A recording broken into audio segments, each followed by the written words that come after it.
Hi everybody. So today,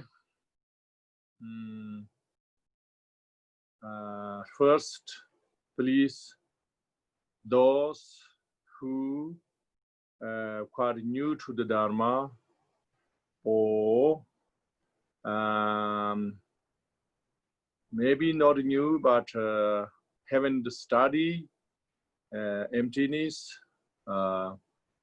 or you did, but you found it very difficult to understand. These three types of people don't think difficult. Please, first, you believe, I will understand. Why not? Because we talking only reality. So how come we not understand the reality if we learn properly? Just think like that. But the purpose to understand, make sure your motivation is to liberate all sentient beings, which means include yourself, but not thinking myself is number one. Okay?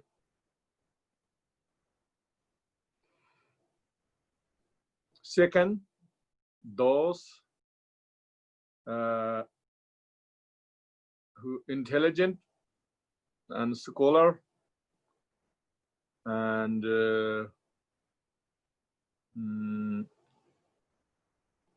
studied Madhyamika before,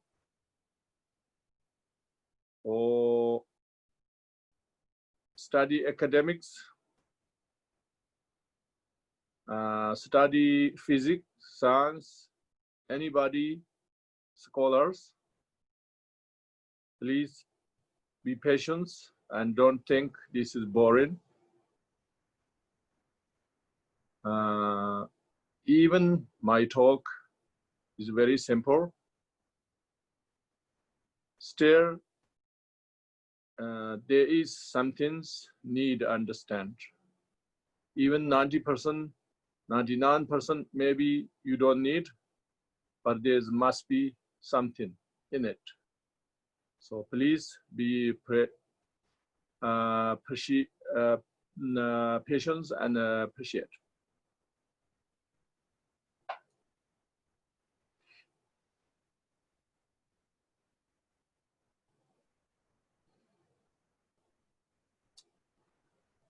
Firstly,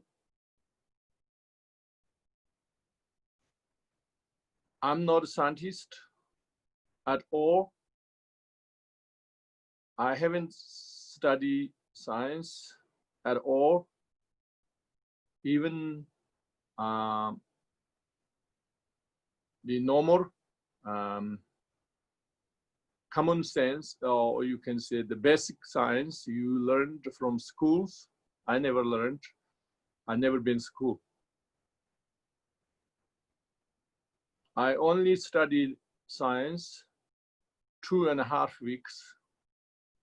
That's all my life. I studied science. The other things I questions some people. Sometimes I have some doubt and then clarify few things with others. So even I know the concept very roughly, but I still don't know the names and terms. So please forgive me and bear with me.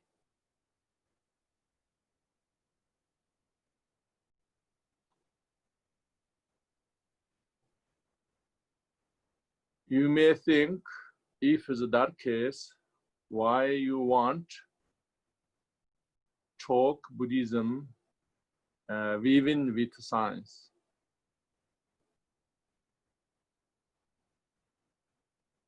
The reason I want try to do this,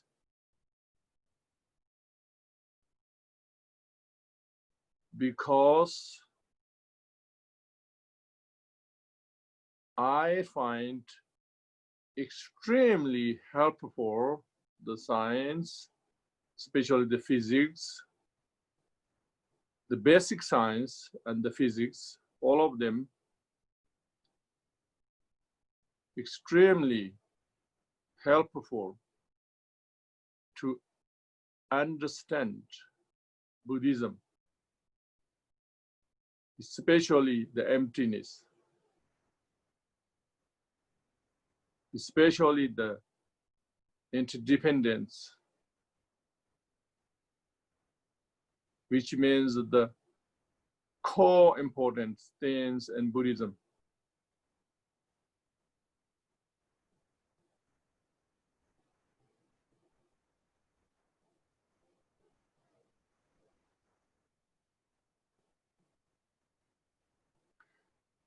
You have to believe that sometimes even more helpful than traditional explanation.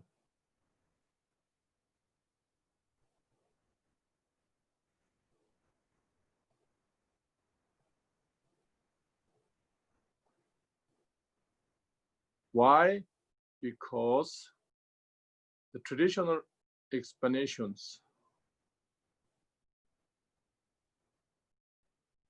those scholars and those realized people, they understand, but not understand for everybody, not useful for everybody.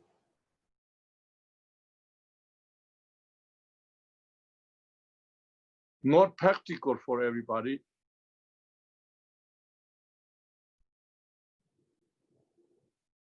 Therefore, people have doubt and not enthusiasm, don't have enthusiasm.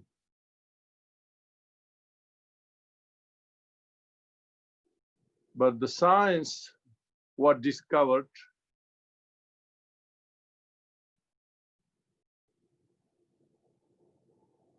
they already proved and practicing in our life every day. We use it every day. So that's why it's very easy to, we cannot have doubt. So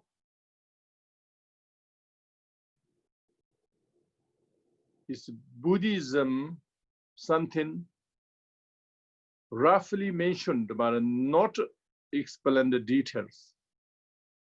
Anything like that, the science explained and then the details, and not only explained but also is proved and practically using every day, practice every day for everybody, like phones, mobile phones, and a computer, everybody, every day, watching television, and so forth. But the thing is, we forget. We don't realize this one's very helpful to understand the Buddha Dharma.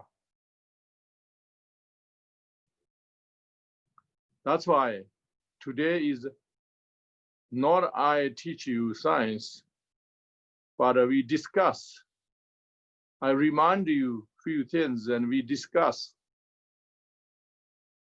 And many people, I'm sure, in here listening know 1,000 times, million times better than me science. So those people can help. So what I'm doing is only reminding you. That's all. So please make sure understand that.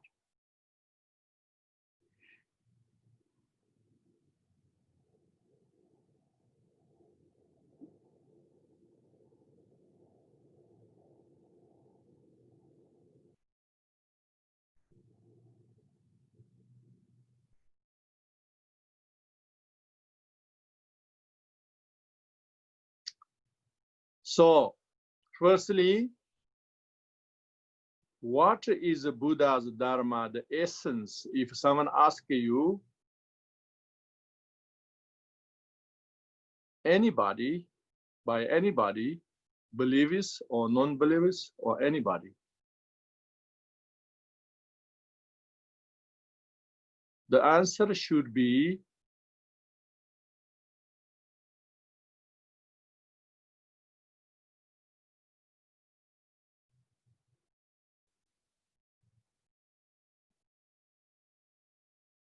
maybe three things.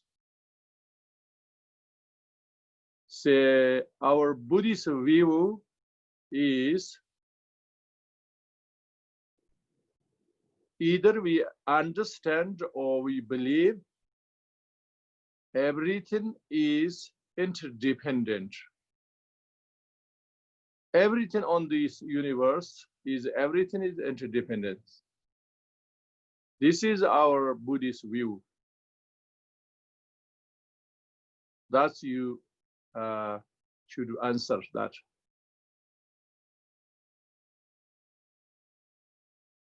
You can answer in different ways.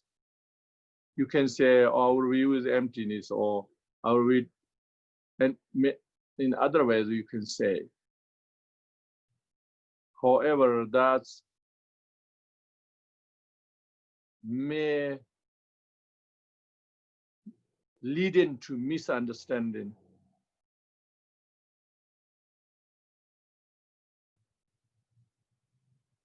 So may they think oh, that's ridiculous. So therefore, if you say our view is interdependence, that should be understandable for anybody, even as not the same degree, but there must be at least 1 degree something makes sense in their mind. That's why the answer is that. Then you should say, our practice,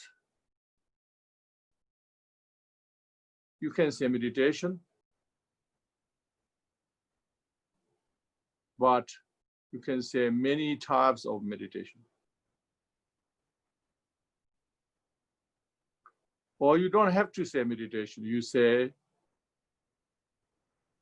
our practice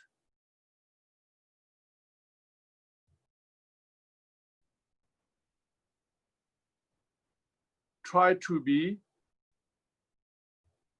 altruistic mind, or if that too much, at least we try to practice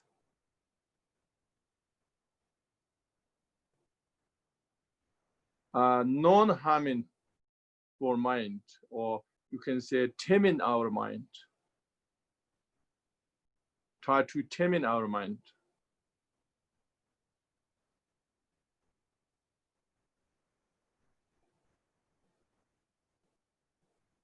Then what our conduct should be, we try to be kind and compassionate action, conduct, but the minimum level, we try to not harm anybody.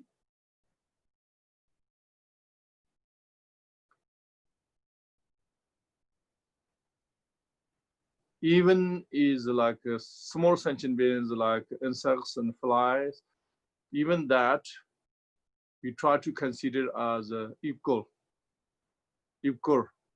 precious life.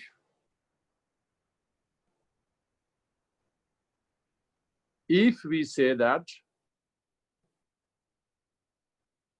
then is the right answer for anybody. Right answer means it is matched Buddha taught 84,000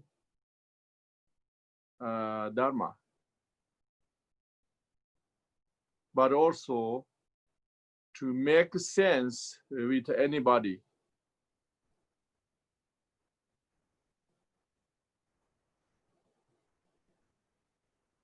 So today, we try to discuss the emptiness based on this understanding.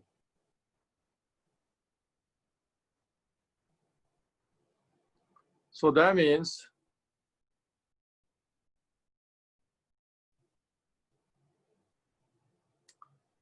based on interdependence. Because when we say we're talking about emptiness, we discussion, which means we're talking about a view. First, we need established view. Why? When we establish the view correct, then we have something to stabilize it. So that is meditation practice. And then should have effect in our conduct. So that's why first we need to discuss the view.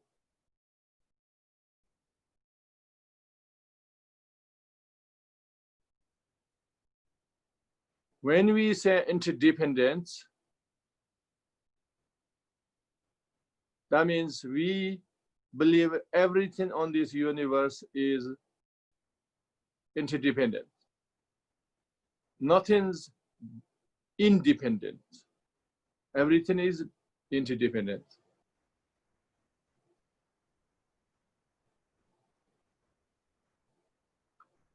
Okay, so when we say this, we try to break down maybe three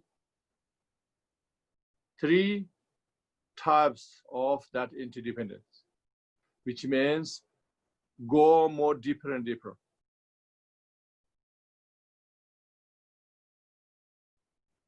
The first one, interdependent, cause and effect each other.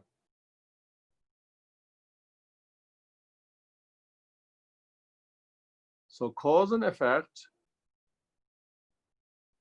depend on each other, not independent.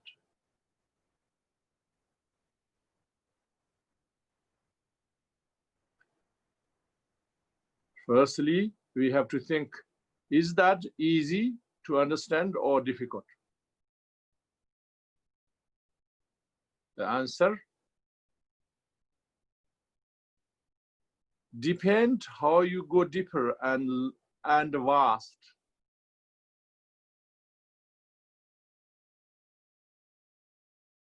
If you not go so details and vast, then it should be very easy.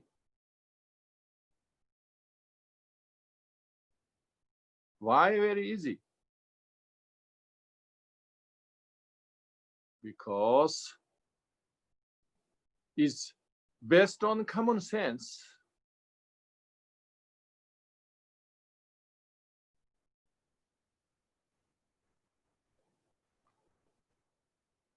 So then, what is common sense?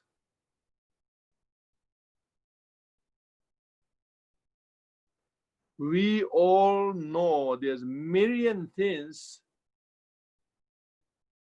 can exist with cause and condition. That's we already know, everybody know. That's I'm talking about the common sense.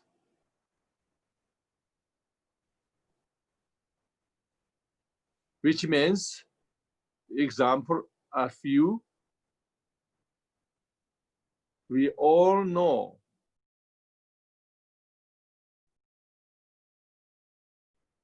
if you need greens or vegetables, you have to plan the right with right conditions and right seat.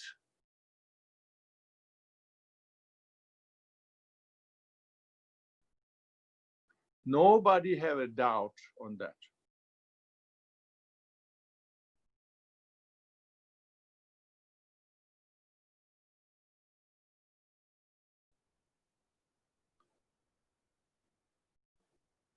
As similar manufacturings or so many other things is similar in that way. And people have no doubt on that.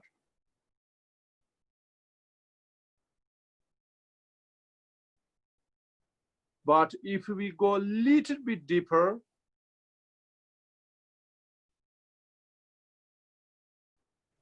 then we have to think about the reincarnation, where we come from, and where we become. What will we become?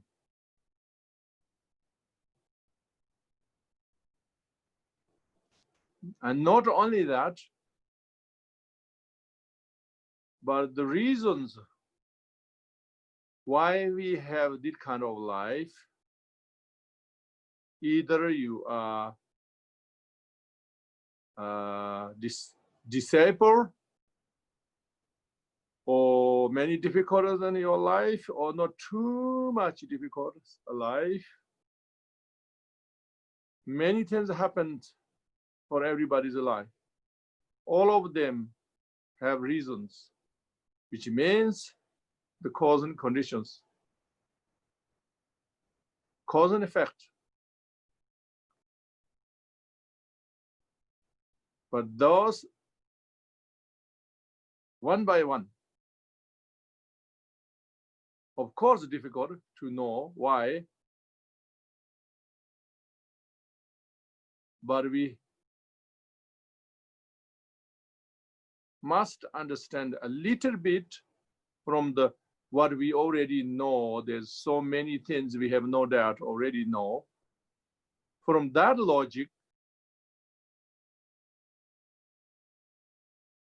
refined that logic, refined that law of universe. For instance, if we behave good, always we have good consequences in this life and workplace, neighbors, and colleagues, with colleagues or with anybody, and with even a family. So that is very simple, but at the same time a little bit complicated, because not as easy as you planned tomato, no possible grow potato.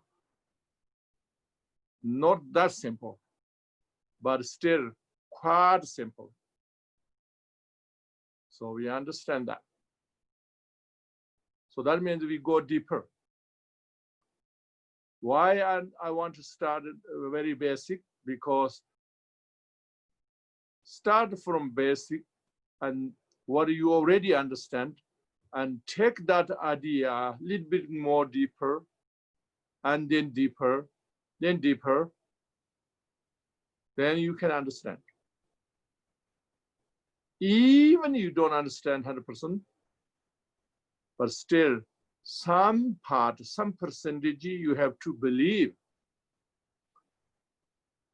Based on your logic, then some you have to believe. Because everything only this way. So generally we say, oh, scientists don't believe anything, everything have to improve. Proof. But still, they need that process. The same thing. we try to understand the emptiness, Buddha nature, whatever, we have to go based on what already we know.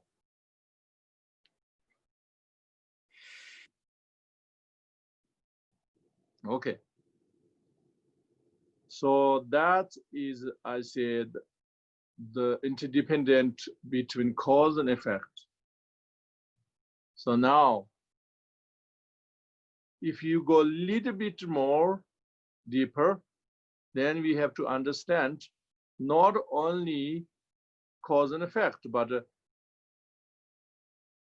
interdependent each other,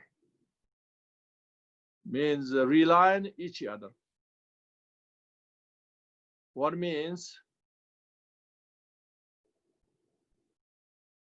me and you. So everything have to compare, then you identify. But without comparing, there is no such thing, the identity. Because me is comparing to you. Because you compare you, for me is me and you, but for you the opposite. You as me and me as you. So that means there's no real either me or you at all. Is similarly in front, back, right, left, short, long, heavy, light, everything on this universe, you have to be, you identify tall, compare something shorter than you. The same thing, heavy, good and bad, everything is like that. This is quite easy. It's obvious. The only thing we don't think about that normally. We make very black and white judgment. Our language do this always. That's why we say good, bad, tall, short, everything, only two. But the thing is not only two, it's so many, and all of them is only comparatively, only comparably.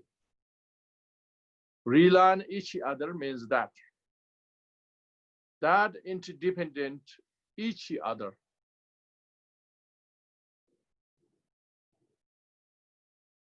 Similarly, interdependent the part and whole, like table, or many pieces together we call table, but there is no such thing table. They only rely on the parts. The parts are together, then we call table. Same thing, every object. And not only that, ourself, we say me. We have very strong sense is me and the most pursues on this universe. But we cannot pinpoint all body and everything together, we just call me. So everything like this rely on each other. That also is interdependent.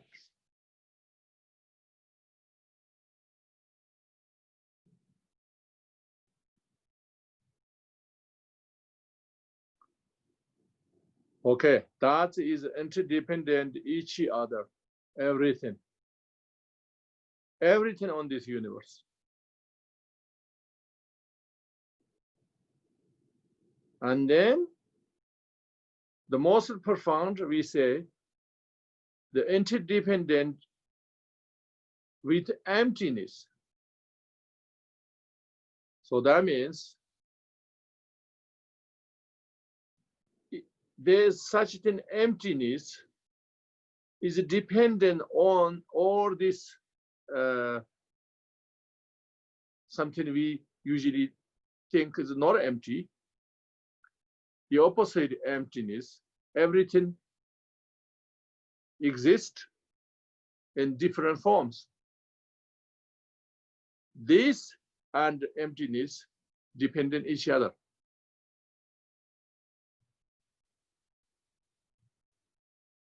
So these three is three types of interdependence. The final one match with emptiness. So that is the most difficult. One way we can say most difficult, but is it really difficult or not really?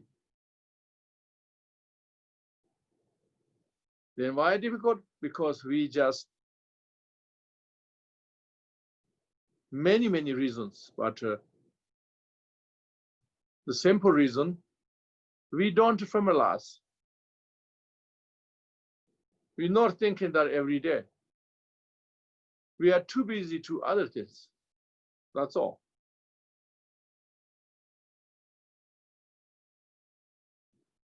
If I go details, of course, more than that reasons. But the most simplest reason is that.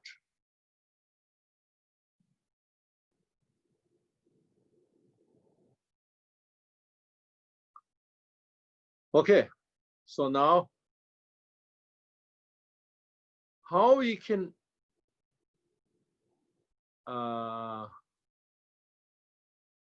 let's say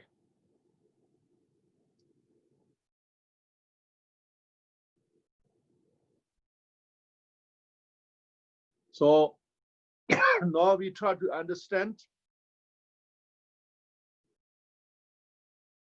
When we try to understand the emptiness or interdependence, the last one, more deeper one,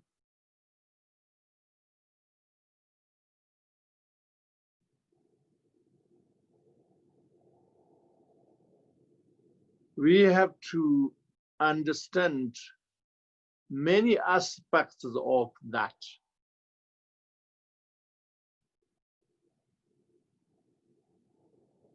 Which means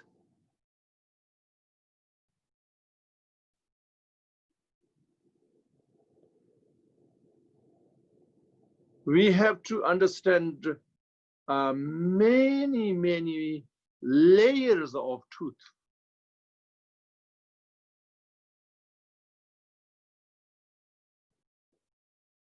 So that is we shouldn't forget, because that is we often forget.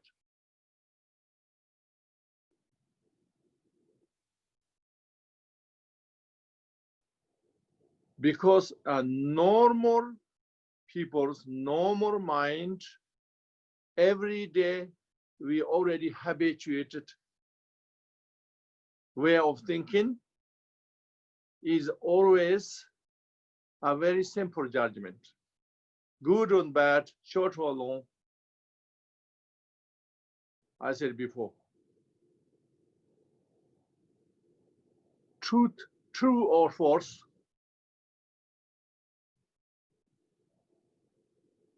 So we have to go beyond that. Which means every day should have many layers of truth. So compare one layer of truth, compare the other is the above of the superficial appearance illusion. But this truth, if you go deeper, this can be again illusion. So we have to understand these layers of illusion and layers of truth.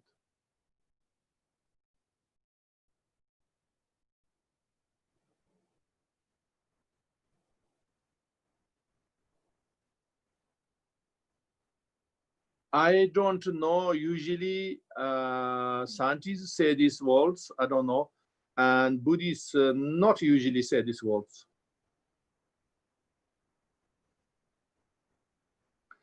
But I think this, we use that and we try to become familiar in our mind. Everything have layers of truth, I think is very helpful.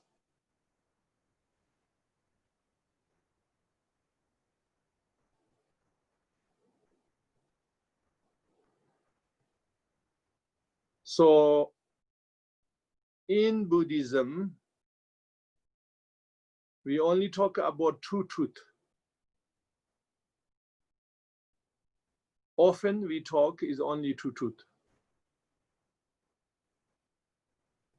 That is huge, unique,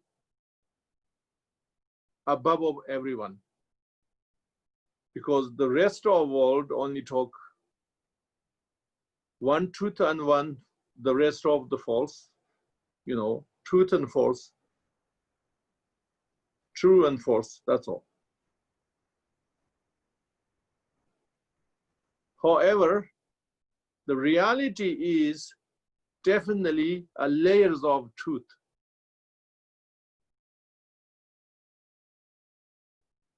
You can say layers of truth or you can say layers of illusion.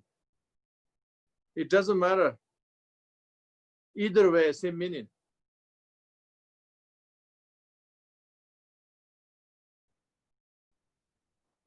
Because when you say layers of illusion, that means comparatively, compare the first, then you are truth, but compare the more deeper, and then you are illusion.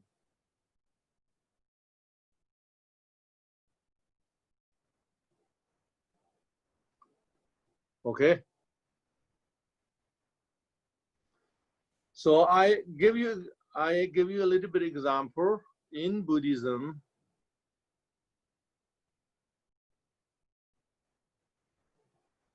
When the process of Buddhism more polishing and developing the process, and then finalize it. Usually we have 4 schools.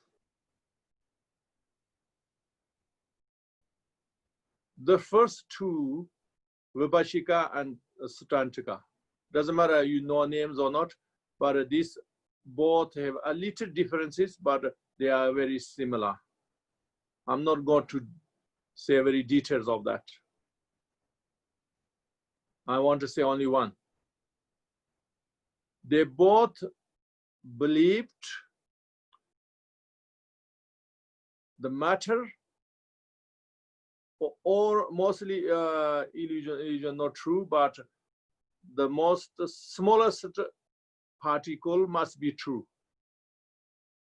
They concluded that, and that is object, the matter, but the subject of the mind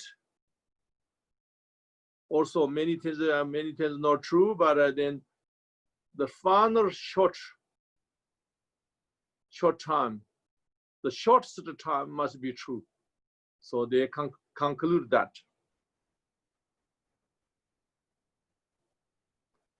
And then above these 2 schools, called Chitamata, or you call Mandoli school, they realized there is nothing is absolute true. Anything appears external, anything external appearance, everything. Only that means that the all object, everything is not true or illusion, absolutely illusion, but only the subject of the mind must be true. So all object, everything is come from the projection of the mind. So that concluded.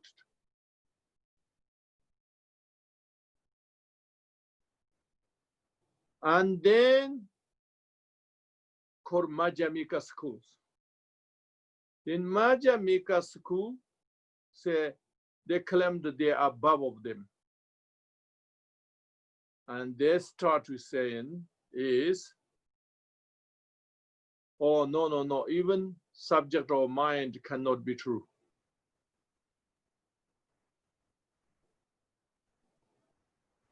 Everything cannot be true. Nothing is true.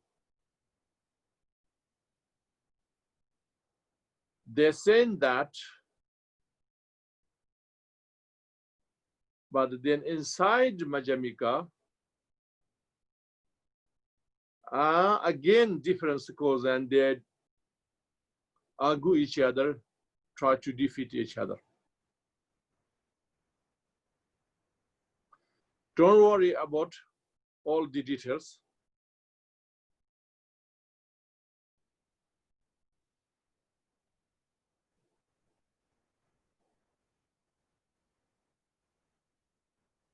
How they commonly everybody agree, we're going to talk that part. All the schools what are agreeing is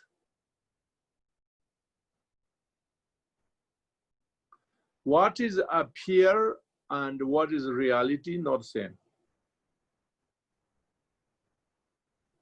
So what as appear is a illusion, but it's not the reality. That's everybody agree. Basically, all Buddhist schools.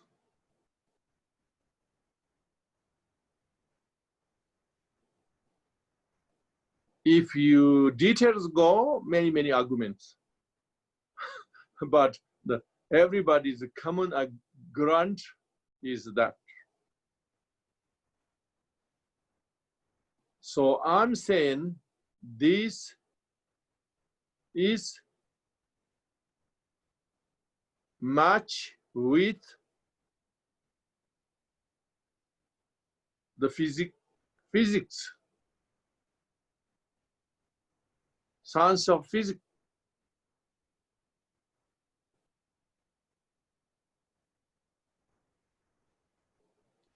So why I want to try to not too much details of the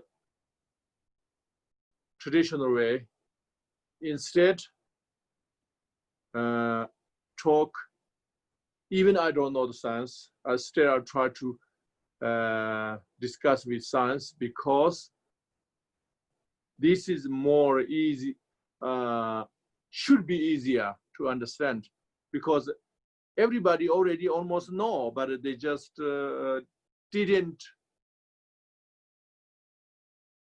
use for understand this way.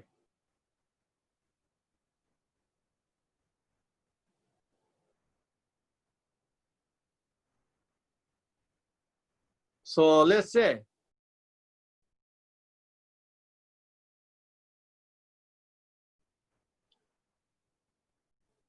just remember and reality different. That Buddha said this is, many thousand years ago. And now is like, seems like science proving this.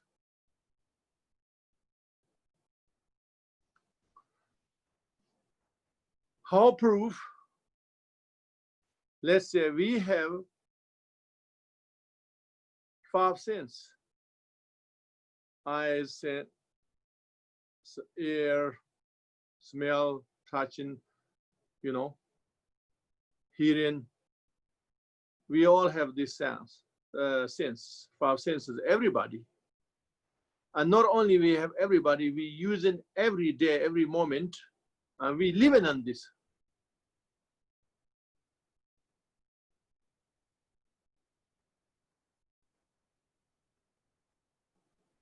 So then, what is appear true for our five senses, and reality is seems like not the same.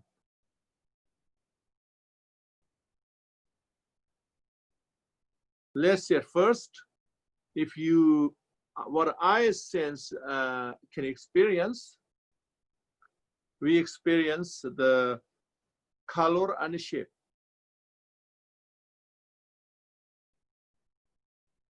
So the science is saying, scientists is saying, color, there is no color, and there is no shape,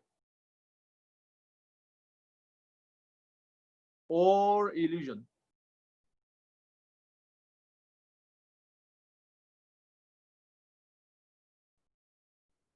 Then somebody don't know science at all is really shocking. And even know the science, still we have attachment and clinging on color and shape.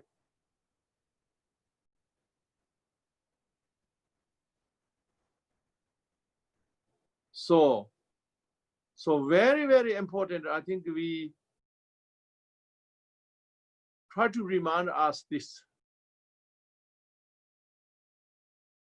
If anybody listening today, if you don't know this, you should search and read. I believe everybody knows. Maybe everybody heard, but maybe you didn't reflect. But if there is anybody don't know, let's say pretend anybody, some people don't know tonight listening. Pretend I know a little bit.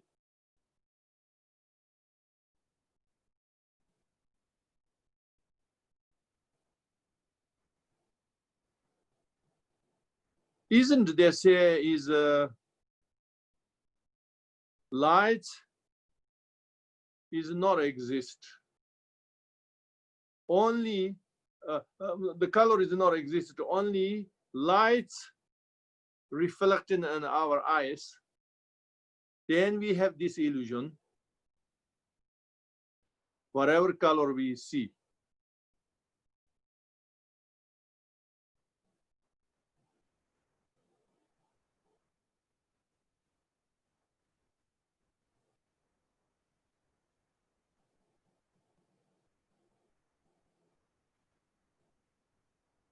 So if anybody don't know this or forgot this, isn't the science say something? I don't know the names, but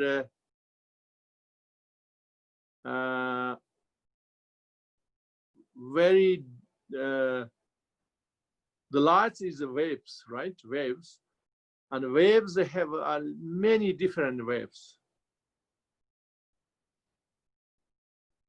Some people, humans' ability, humans' eyes ability have see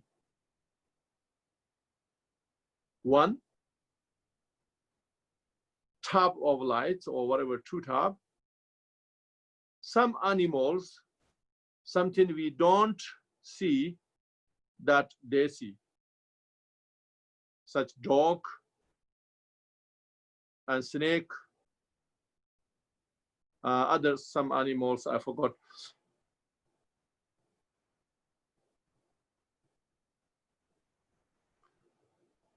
So that means one person we look at different sentient being have a difference, different color, different shape. Isn't that why is this checking the medical machines? They only, one is only see bones, one only see the muscle, one only see, you know, a different ones, different scene.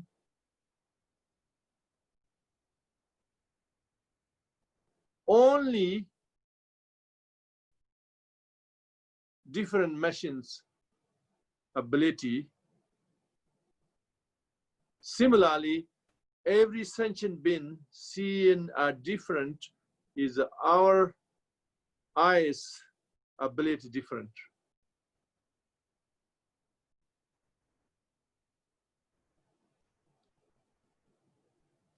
So that means there is no independent reality.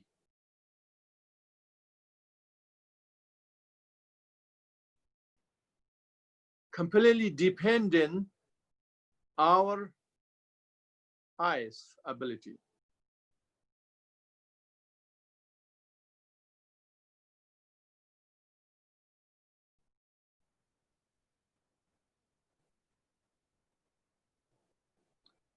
So similarly, the shape also not truly exist.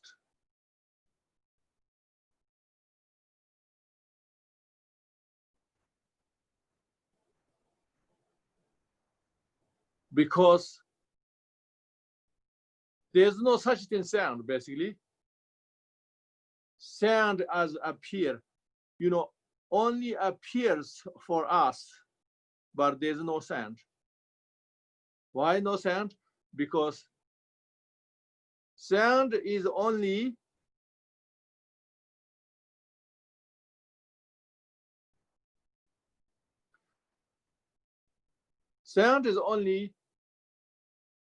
particles pushing each other. So in our I don't know what called inside our ear, touch this, then we think the sound, but there is no sound because if there's nobody there, nobody have ears there, there's no such thing sound there. Only have particles pushing each other. Let's say if nobody there and a huge rock fall down, we have to say there's no sound there. So for us, that's shocking. How can be no sound? We usually believe, oh, there must be sound because nobody here, but oh, must be sound. Why we think that? Because for us, appears the sound is objectively exist.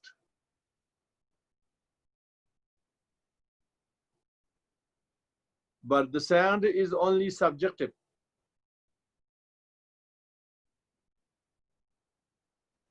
Same as the color and the shape for us, for us appears objectively as exist, but the reality is only subjective illusion.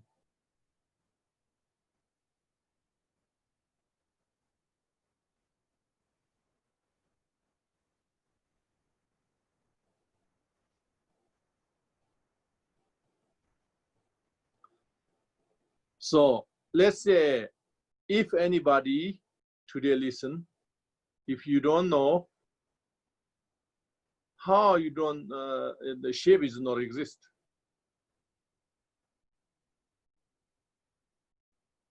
Shape is not exist. For example,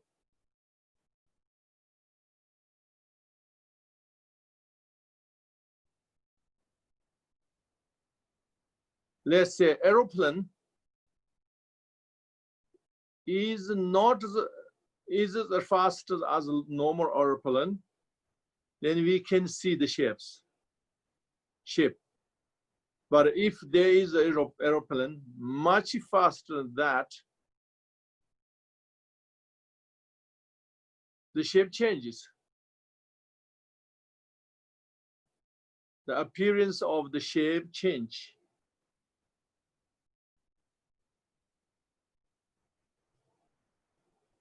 Any object that moving, the shape is only appears for us depend how fast.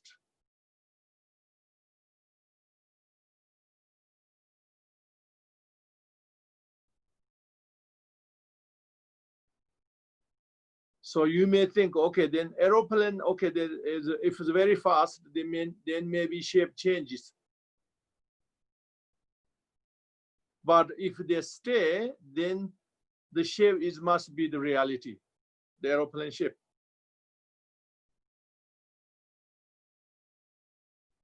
But it's not, it's the same.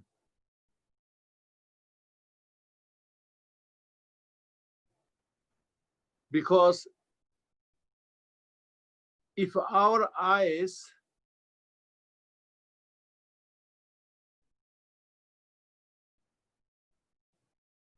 if not there, nobody's eye is there,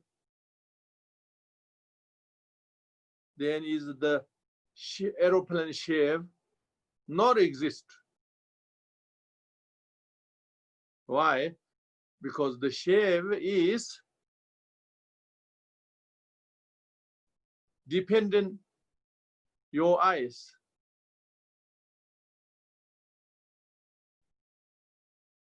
How do you know that?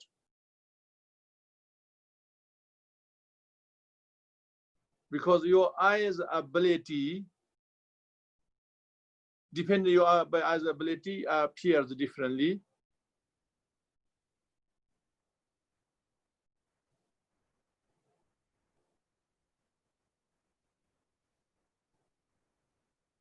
Because when you are fast, incredible fast, the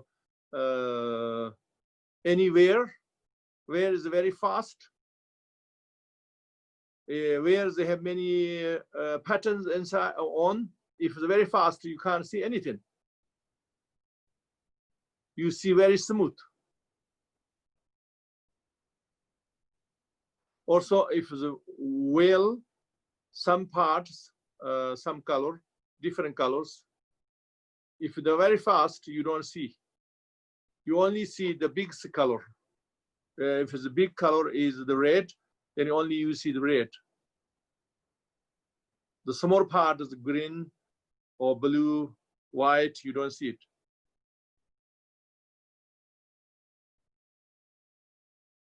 So that means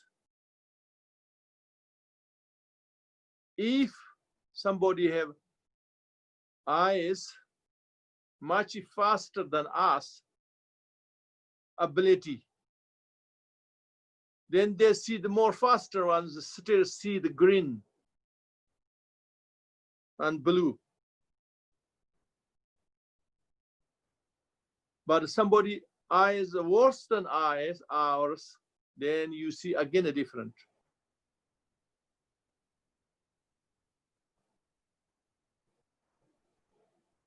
So that means the shape and color both only dependent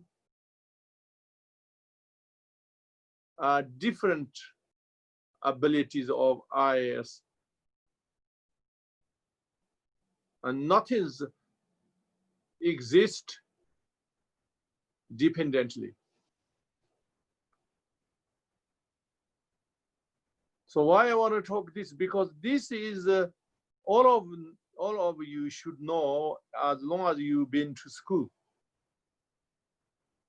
But even if you didn't know that, it's very easy to think about and also very easy to research for you.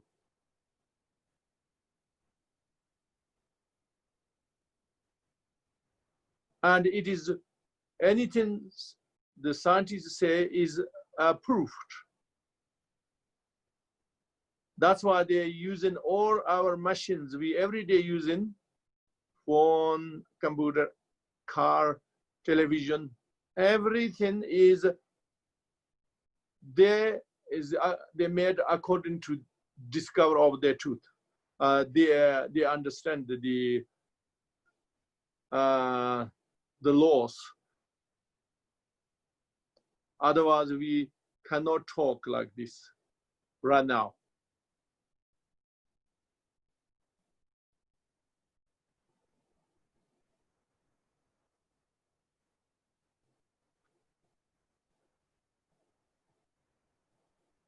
So that's why I'm saying everything should have layers of truth.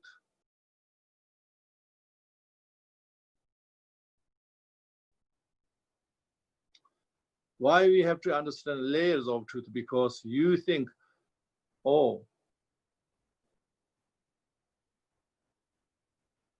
yes, you're right.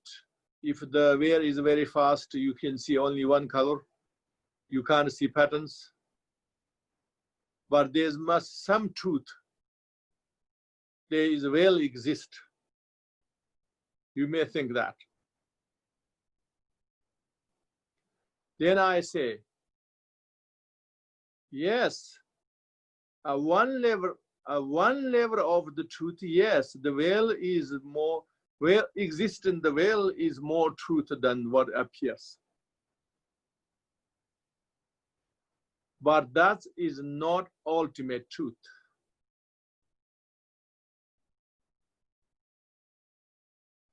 That state is not absolute truth.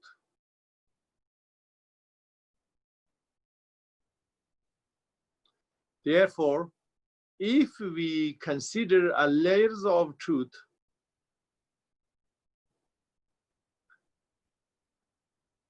then we have a more possibility to understand the ultimate truth finally.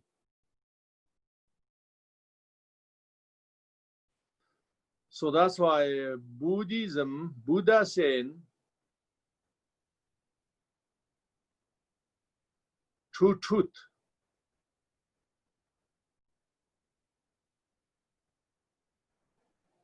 One is ultimate truth, one is relative truth.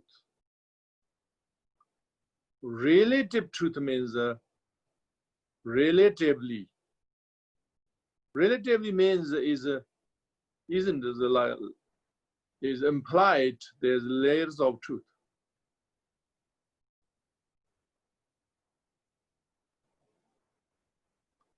Or you can say temporary truth.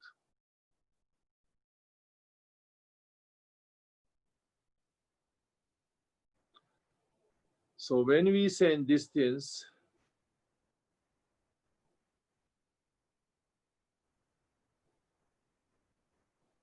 with scientific work and scientific discovery, we should have some clue. But at the same time, we have to understand, is this only scientific understood, scientists understood, not Buddhism?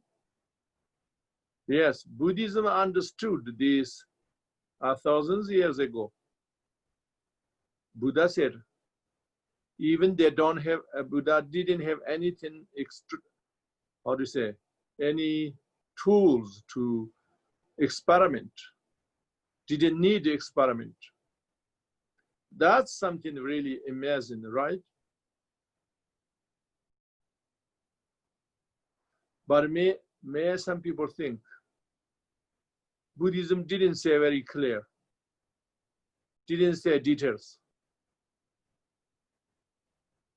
Yes, you're right.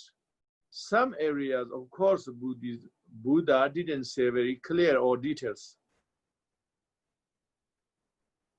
But there's huge reason.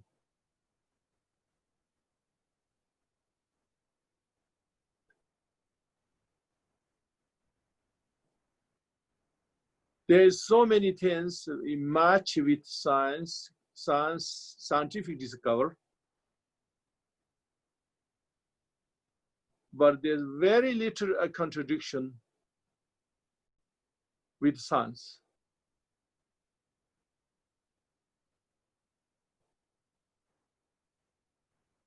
But even there is some a little contradiction appears. That should not be surprising. Why?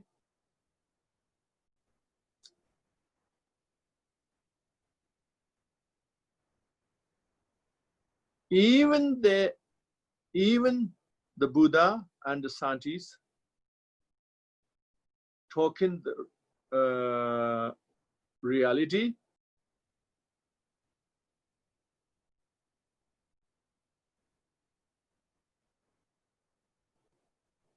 is different goal, different purpose. We must understand that.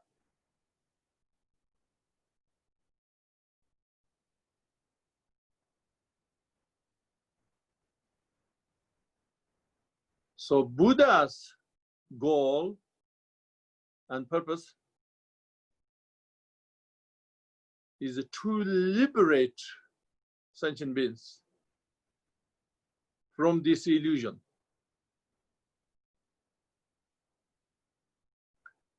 Why are you in illusion? You become more and more virtuous, but live in a virtuous life. And final goal is to liberate or from the uncontrolling birth, non-freedom birth, aging, death, and rebirth, non-freedom rebirth. To liberate from that. Is scientists have that goal? I beg not. It's totally different goal. Even the searching truth, even a lot of common ground.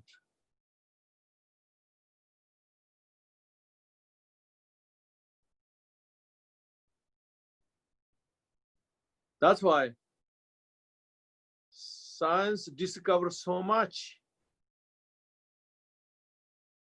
focus so much in some areas, so much discoverment, and so practical, and living a normal life for the conditions for the we can so-called better life.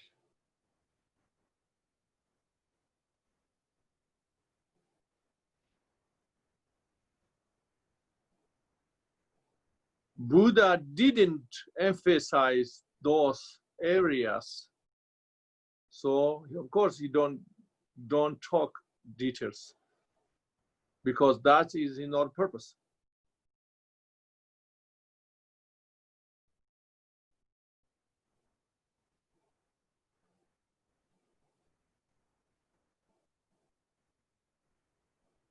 Buddha's, another way we say Buddha's goal is not the layers of truth. His goal is more benefit, any degree of benefit for sentient beings. He don't care is true or false, as long as a degree of benefit. But science different. The goal is always find the truth. after finding the truth, maybe have different goals.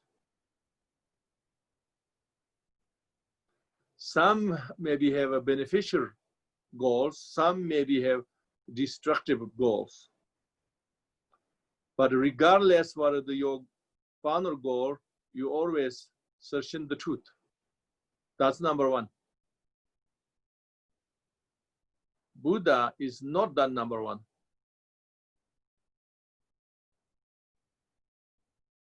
To benefit more virtues way. So that means we can use all scientific discoveries for purpose of Buddha's goal. If you do that, then we are proper Buddha's follower. But if we are stuck 100% on traditional way,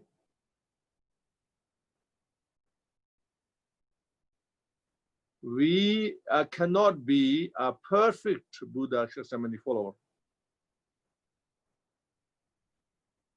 Some people may think that is the perfect one.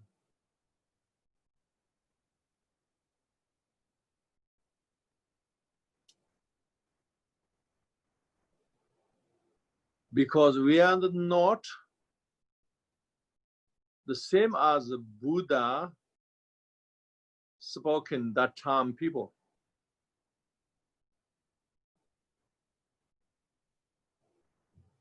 Yeah, maybe some people think Buddha speak the only truth. Truth how can be changed? Not Buddha always talk the truth, okay?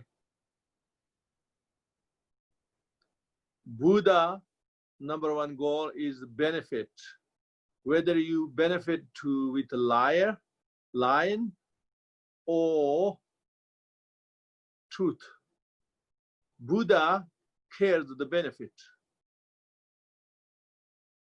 Why? Buddha there's no lion actually. Why? Because he know all is illusion.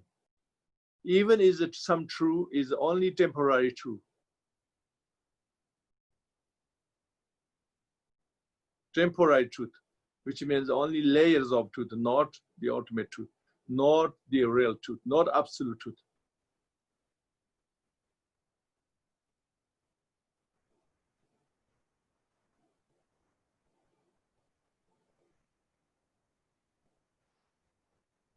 So, I think if you read some scientists discover these things where we talk today, or even we can help each other. Some people know here more. They can explain much more better than what I say. You know, this is really helpful. But just them to remember, Buddha already said this long time ago. Now we need to know the details in scientific way.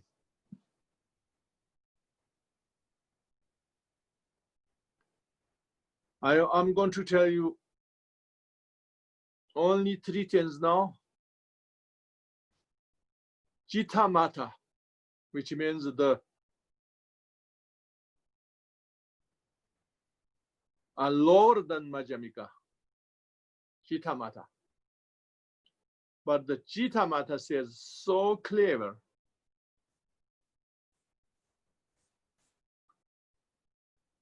Jita Mata say,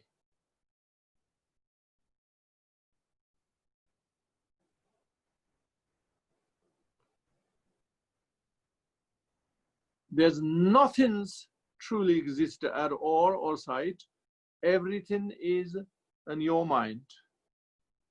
You project it and then appear for you. You made it, you appear for you.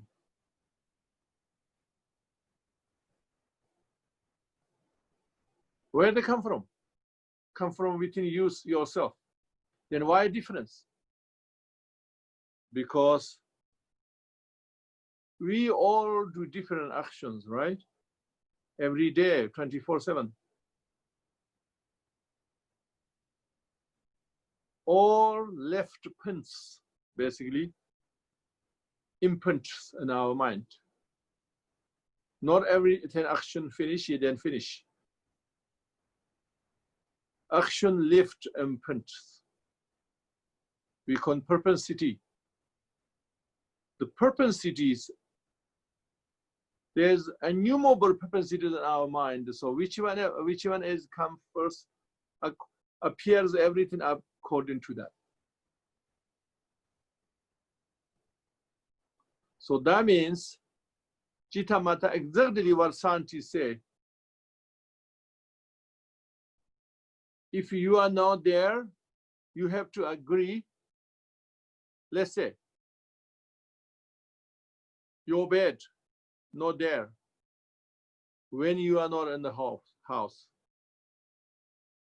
Everything, when we don't see, we have to agree, not there.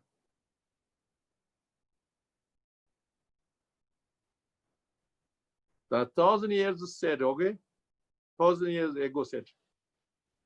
No scientific, science proven distance.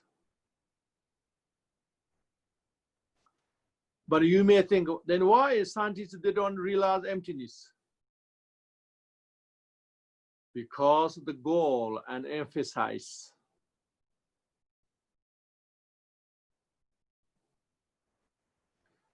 To realize the emptiness is not that easy. But to understand that intellectually, it's quite easy, isn't it? Then why not easy to realize? I tell you, scientists, they don't realize because that's not their goal. So they're not the emphasize. So of course they don't have familiarization. They're not practice, they're not apply.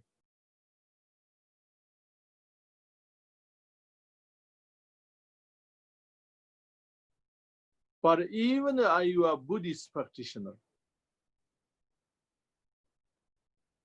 still, even you understand perfectly the idea of emptiness, still you don't realize. Why?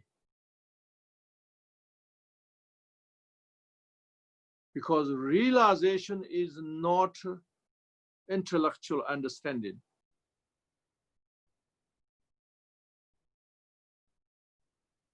So that is the most profound in this universe. That's why you need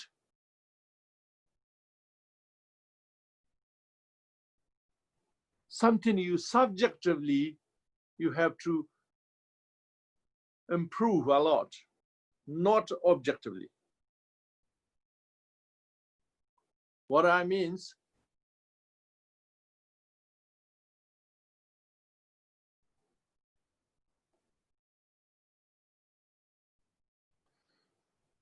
many people say, oh, I have to study very hard. I want the highest, the most profound. That subject I want to study. I want to study the most highest Lama, master. I want to receive the most high one. Then I want to study the most high one. I want to study very hard. I must realize this. I must. Who thinking like this? Who consider like this? Usually, of course, we consider, oh, best student, best practitioner.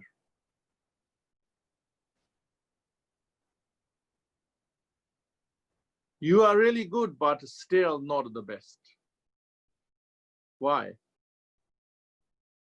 Because you emphasize on more subjective, not objective. Objective means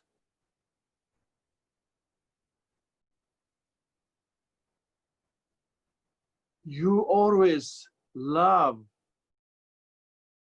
others, try to more love others, more kind others, more care others,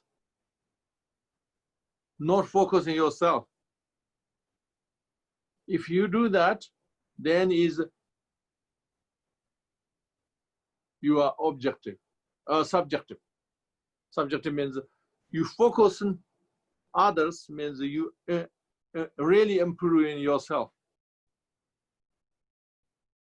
But if you say, oh, I want to study this, I want to do this, I wanted the highest, I wanted the best, you focus on yourself.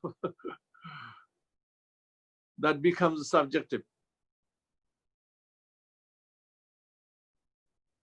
So this realization very slow. And that's why the most compassionate, the most kind, the most soft, either you are born like this or either you cultivate that, they have realization very fast. The end, they are the winners, always.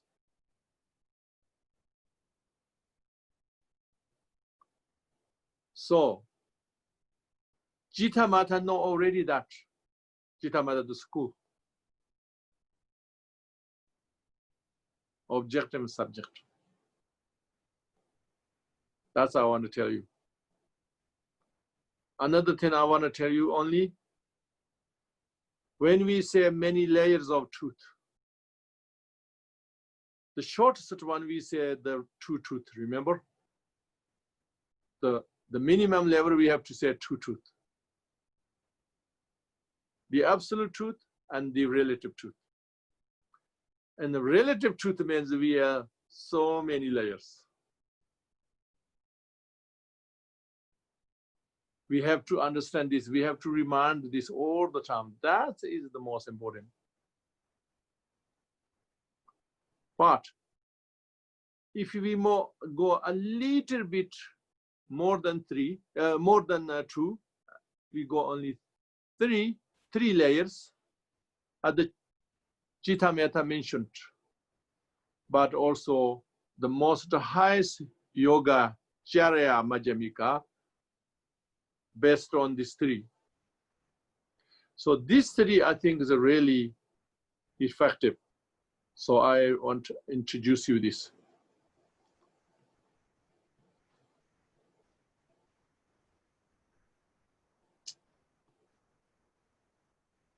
Let's say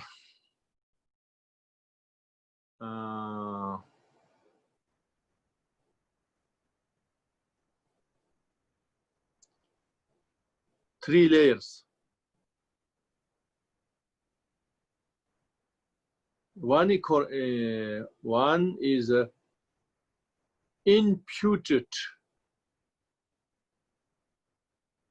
imputation reality. So we still call reality, okay? Not really reality, but it's temporarily we appears reality. So first, imputation reality. Second is interdependent reality.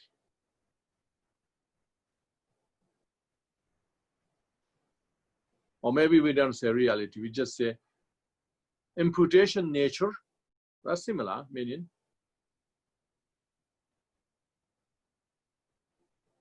Dependence nature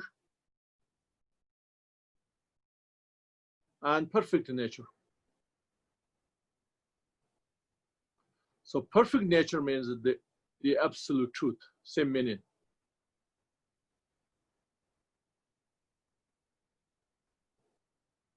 But the first one, imputation nature, means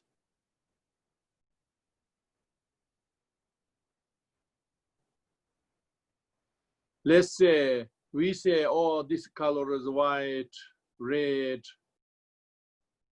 yellow, whatever we say. This shape is, square, whatever we say.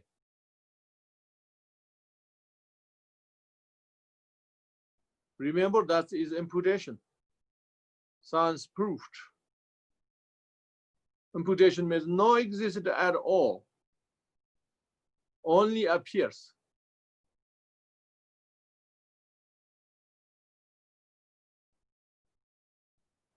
But still we can say truth, because truth of appearance.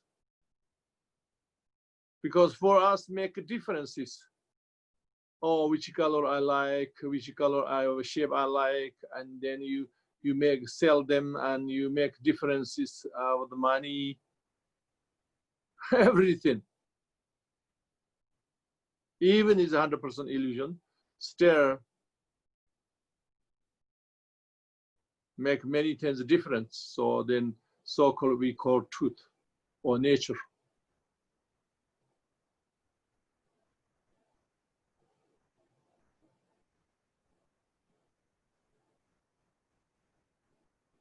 And then if you understand that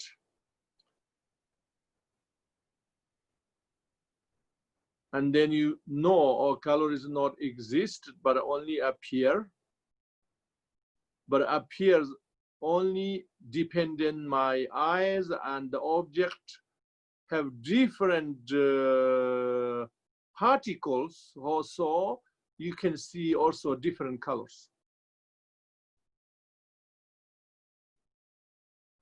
The different particles and your eyes, everything depend on each other, then the color exists. I mean, not really existed, but the basis of the color, these particles and your eyes sense, your eyes sense, then your brain,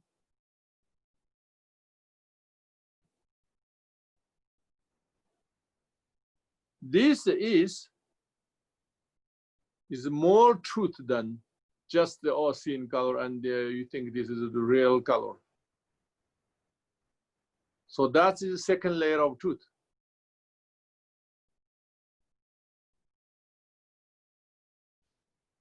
But then you realize this is not really truth, because as long as you are dependent on something means you are not the real truth. If it's true, have to be independent, not dependent. So you have to understand that. Then you realize the two layers, both is not true. If they compare each other, the middle one is more true than the first.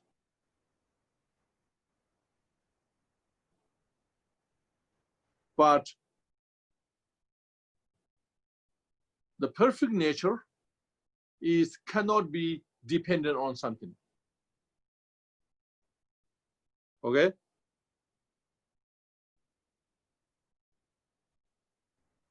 The perfect nature cannot be dependent on something. If it's dependent on something, is not perfect. Or another translation called thoroughly established. It's not thoroughly established if you are dependent on something.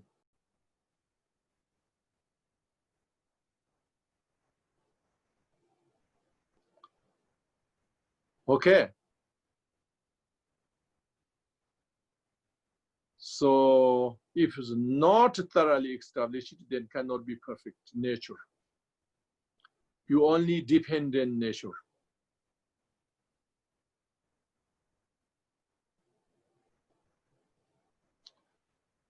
So why I'm saying this? When we say true truth, the absolute truth is the perfect nature.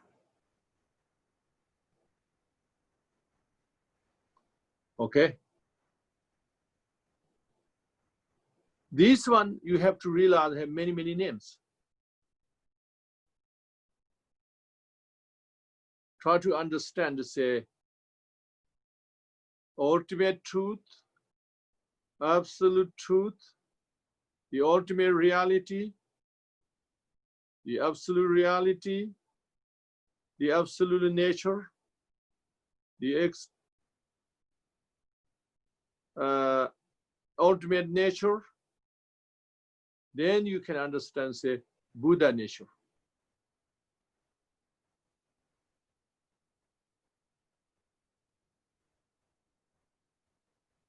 Doesn't matter, as long as you say absolute or ultimate, then you say nature or Buddha nature or reality or whatever, then becomes that one.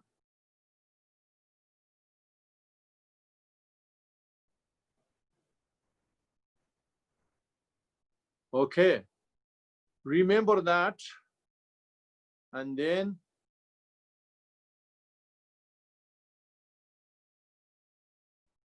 what is that exactly? That then problems start.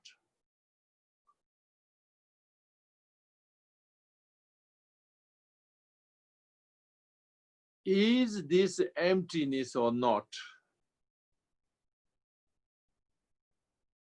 Then problem starts, the argument starts. Okay? We don't have to know that today. We just have to know, okay, then we have to learn those.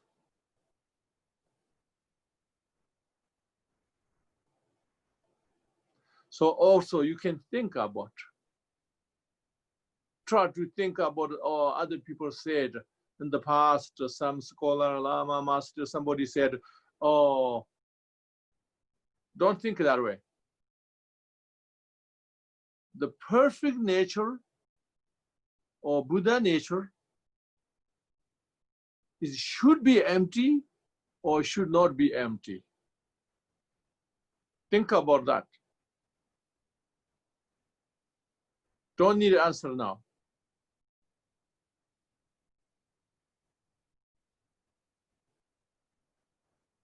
Think logically, not listen others.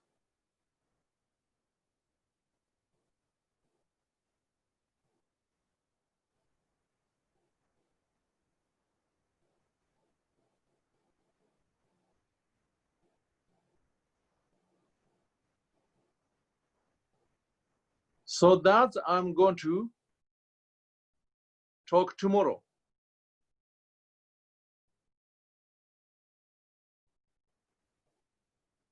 That we call,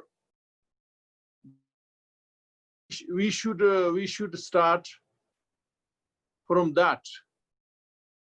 Buddha nature should be empty or should not be empty. The absolute truth should be empty or should not be empty. We start from that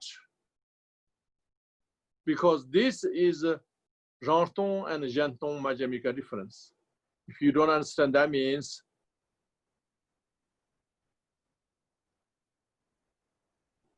there is two Majamikas,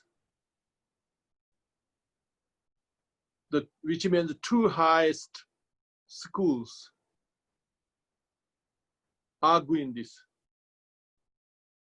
So we found out which one is more correct logically, which one makes sense.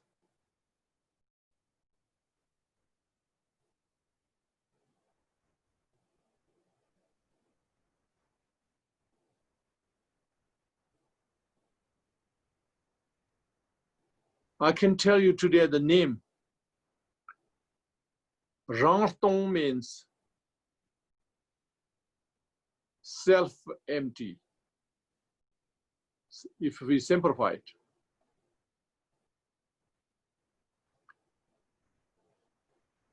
The classical name called intrinsic emptiness.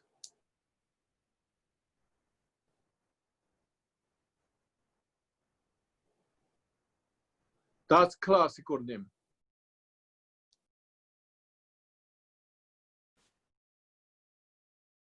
The classical name, the other one called extrinsic emptiness.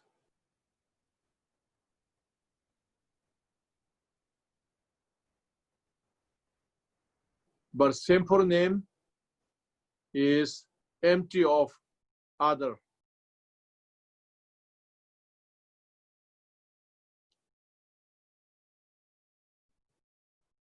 So I gave you homework. You think about Buddha nature, it should be which one? And samsara, which one should be?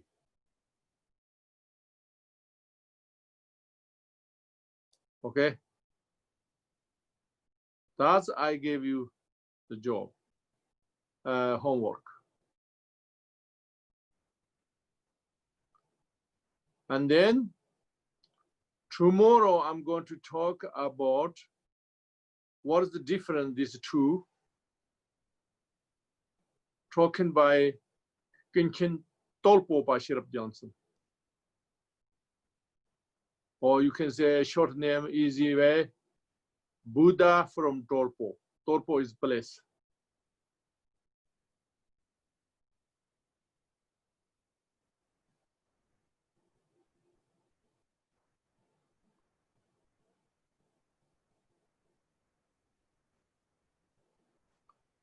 Okay.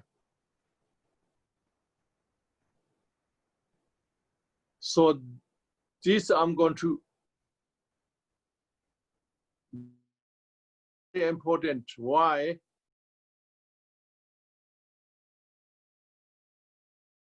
After Buddha passed away, Buddha himself prophesied someone called Buddha, the victory of the Dharma, which means he make the most correct view to show sentient beings. And that is why the most important, you can hear this tomorrow, his text, I'm going to explain.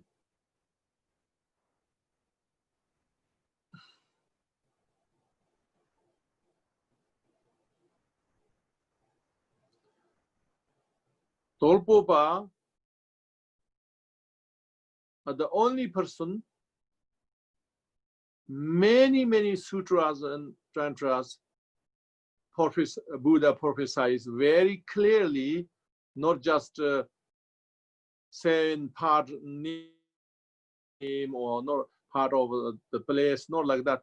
Place, parents, his name, what he do, everything. So that's why it's the most important. Nobody can compare him as Buddha prophesies.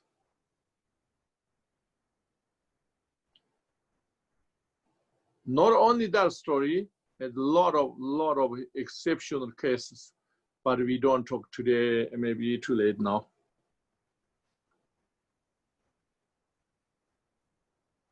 Yeah, okay. So it's past. So tomorrow, if anybody in here familiar with science or anybody can make what I said today match with science, if you need any correction or any make more detail or more accessible to understand for people, please help write and tomorrow bring. Send it to us, please. So it helps everybody.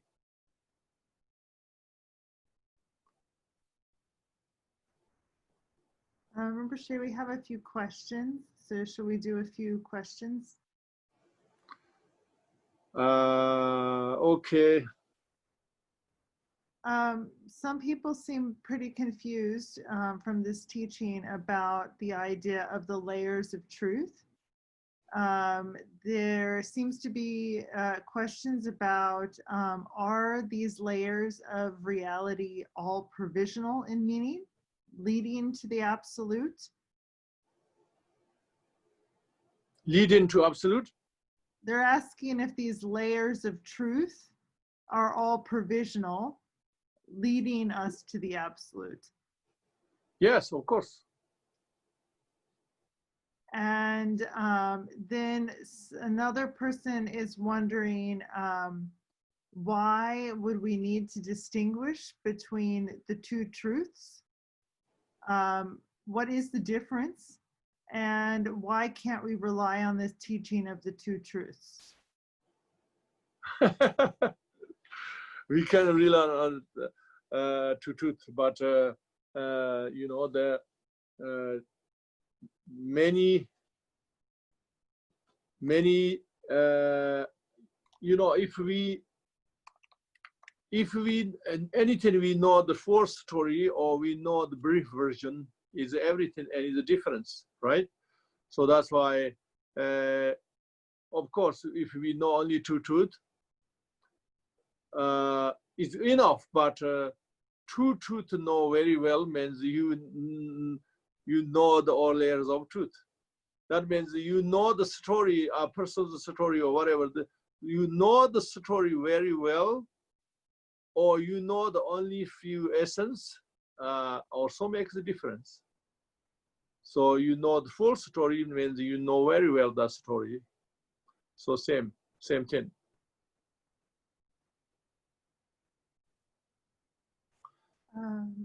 Another question is a bit confused on the idea of things being an illusion. So then they were wondering if the ground and the path and the results are all an illusion. Of course, all of them illusion compare, but if you not compare, then is not illusion, is true. If you compare the more deeper of truth, then illusion, of course.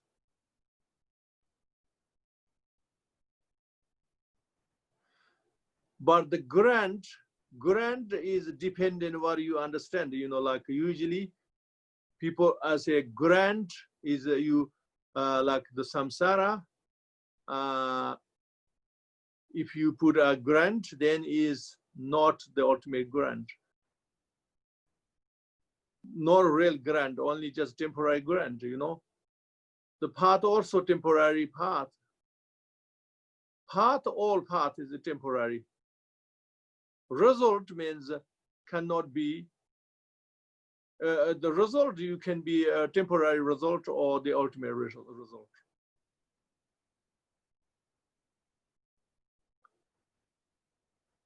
So, yeah, anybody can make clear this better than me? Tammy Johnson or anybody? Well, yeah, there's lots of clarity, Rinpoche, that could be added. Yeah, there's lots of ways to clarify this, both through neuroscience and also through quantum entanglement, because both of them look at reality from the idea, is there really even a subjective true reality? And for instance, in quantum entanglement, this is if idea in physics, if you try to look to find something in a point even in space, it doesn't actually have an existence or a true reality until it's observed. So one way, a simple way, was the experiment, thought experiment with this cat in a box, Schrodinger's cat. And when the cat is in the box, it could be dead or it could be alive, but there's no true way to know this until the moment it's observed. So its existence isn't actually inherent, whether the cat is dead or alive. It's only known from a subjective perception of reality. So they're trying to look that the truth, the absolute truth, it can't be observed in this way. I don't know if this made him clear. Yeah. Or yeah, it can't actually be observed. So it's led scientists to start to try to move beyond what they have been thinking, and try to understand if there's something more. But anyway, there's lots of ways. Somebody else asked, just because I think we should keep clarifying this, there's still questions around the concept of two truths. Okay. Why is there a need to distinguish between the two truths? People are wondering if the two truths are both relative. No, cannot be both relative. If one is the ultimate truth. And so still, then if one is ultimate truth, Rinpoche, why is there you need to distinguish these? Why need distinguish? Yeah.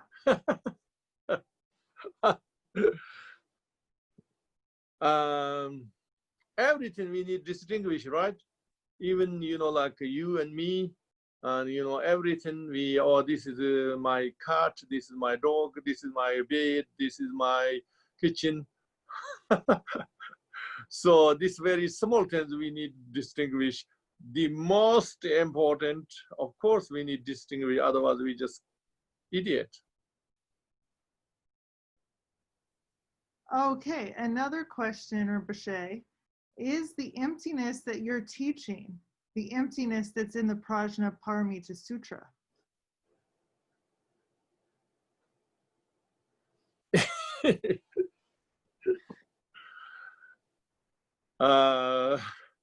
Of course, but maybe the same style.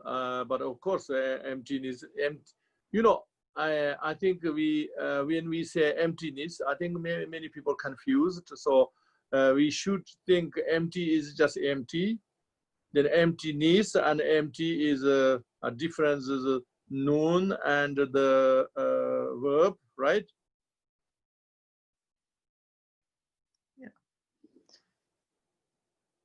I think we should think very simple way, a common sense of empty, and then we go from that base, and then we not confused. But what I find is most people confused because you thinking emptiness is something, sometimes sounds like not empty, sometimes sounds like empty, like yeah, it can be anything. If you start this way, that's, I think, leading confusion. Regardless, there is a different emptiness.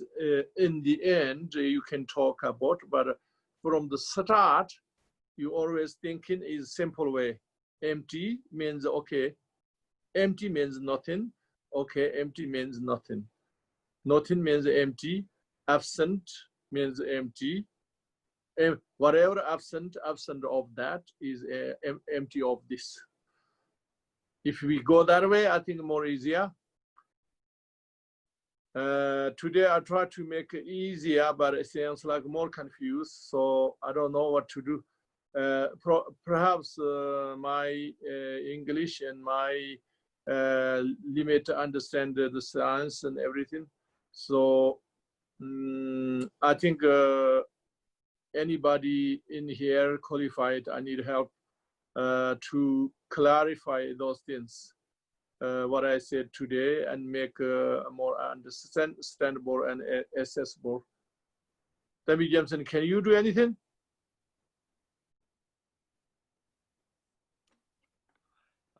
Right now, maybe that was enough ideas, and we'd have to kind of unpack it slowly. Yes. And really go detailed, but slowly.